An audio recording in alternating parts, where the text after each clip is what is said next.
Okay, so for movement recovery and mobility, we talked about the importance of strength work for those quads and for those glutes for good knee health.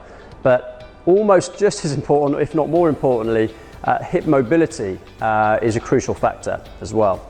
So a lot of these movements we're going to show you now will help to free up those hips. Movement recovery number one is our pigeon pose. This is a really nice mobilizing movement for opening up the lateral part of the hip, so the outside of the hip and the glute. This is where we should feel the main part of the stretch. So if we get into a push-up position on the floor, I'll talk you through this step by step. I'm going to take my right foot and I'm going to place that right foot next to, or as close as I can, to the left little finger.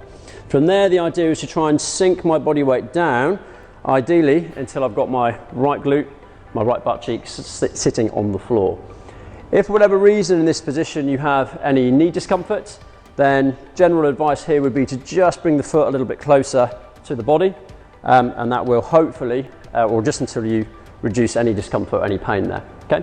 If you feel comfortable with the foot a little bit higher up, what you'll find is a slightly bigger stretch through the rear hip, through that glute on that right hand side. If you notice my back leg, ideally this left knee is tucked underneath the body. What I'm trying to do here is push the floor away, and in this position I can add in a couple of extras. So this is your basic pigeon pose, but if I was to start sweeping these hands around to the right hand side of the thigh and then through to the inside of the thigh, we start to get some nice range of motion through the right hip. So the hip capsule on that side, we get to free that up a little bit. You can repeat that action nice and slow, nice and controlled, as many times as you like, or until you start noticing that things are freeing up a little bit. So your first movement might be a little bit tight, might feel a little bit stiff, but by the time we've reached through 3 or 4 cycles, you might find that you can go a little bit further each time, hopefully pain-free.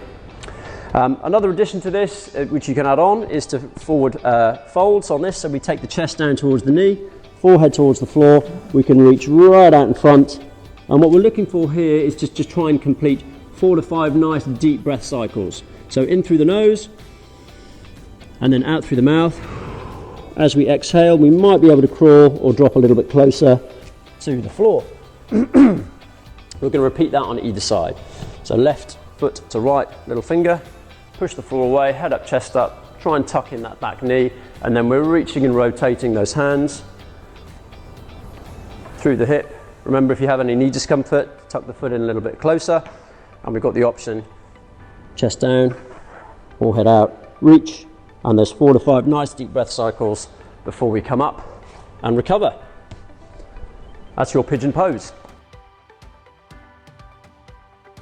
Okay, so the next mobility drill is a couch stretch. So this is a fantastic through the hip flexors, through the front of these quads. Okay, these bad boys are going to take a big pounding when we get on the slopes. So I'm going to talk you through this step by step. What ideally we'd like for this is to just get yourself up against a wall. Okay, so when you're in the couch position, we want to try and push the knee in against the wall. The shin and the toes are up against the wall. So remember here, we want to try and activate this glute. We don't want to see the lower back taking any strain or arching too much. So try and fire up this glute, just help stabilize the lower back a little bit. Gently does it, but all I'm going to be doing is pushing down, so dropping that hip for about 3 seconds in, lifting the head and the chest up as I push, and then taking the stretch off by returning that glute towards my heel. Second time, I might be able to go a little bit further towards the floor. Ultimately, your goal here is to try and get full hip extension here. So this hip should be able to drop pretty much so you can see a nice straight line through the shoulder, the hip, and the knee. If you're really sticky and tight and stiff through these tissues on the front of the thigh, you might find you can only get to this sort of position to start with, but over time, you'll be able to open that up and start getting a bigger range of motion through those hips. So from here to here.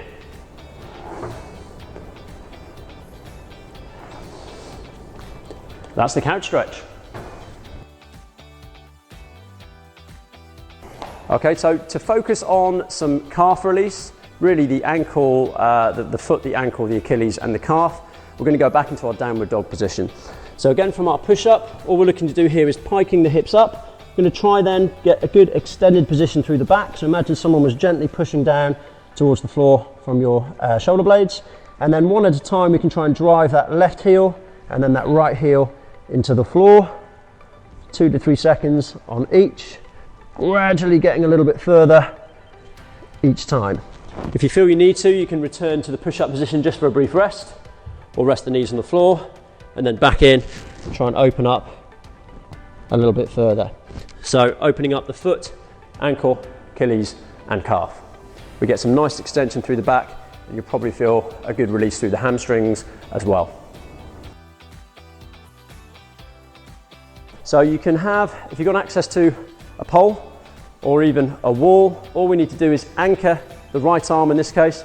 If I'm standing kind of hip sideways on to that position, all I'm going to do is gently start turning the feet and the hips until we can start feeling a light stretch through the chest, the shoulder, through the bicep. The finished position here, imagine someone again is pulling that pocket away. So we're looking over here, we're gently pushing the hip forward. We start to feel a nice stretch through those tissues. This can be done as a repeat movement. We come out of the stretch and then gently back in. And then slowly as we mobilize in and out, we might be able to travel a little bit further each time. If we prefer to just hold that statically, same thing applies for normal static stretching.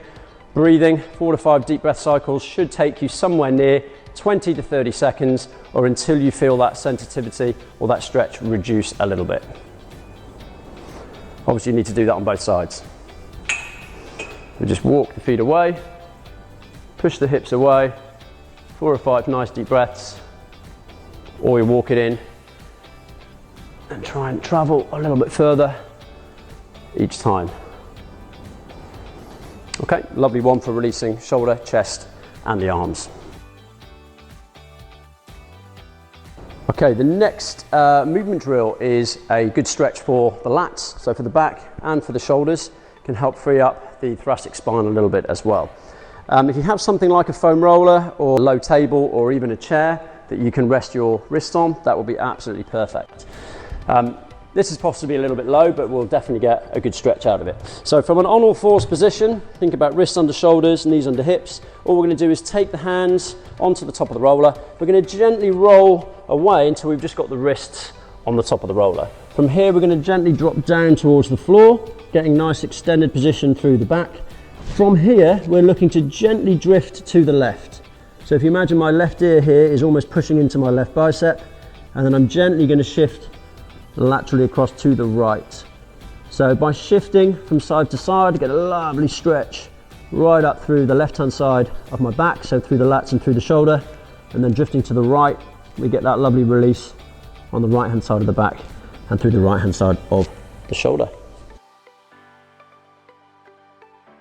So to give you guys some reasons why the movement recovery is so important, and I know most of us might prefer the sitting on the slopes, having the après-ski recovery, but once that's done, the crucial bit really is to make sure that you can make the most of your holiday.